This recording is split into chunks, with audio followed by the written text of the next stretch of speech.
Assalomu alaykum. Universal 95 agrotexnika Qoraqalpog'iston. Mana bugun Mang'urtqa Mudariyaga yasalib o'tirgan pulug'imiz Nexolland 135 uchun ishlamoqdir. Akşam bundan burun Aryonga aparıp qo'ydik pulug'imizni. Hep shunday zat. Hech endi o'zgarish yo'q. Zahvatında var o'zgarish to'liq. Akşam pulug'imiz 45 dan 180 oladi edi. Yo'q 40 dan 160 oladi. Ramları, atvalları emmeyi birdir.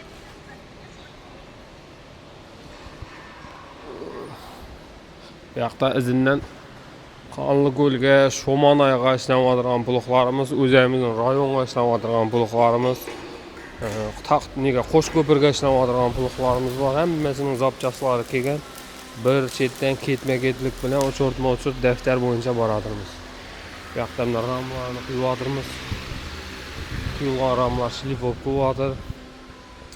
Hamma narsa bir chetdan etap-etap boradirmiz.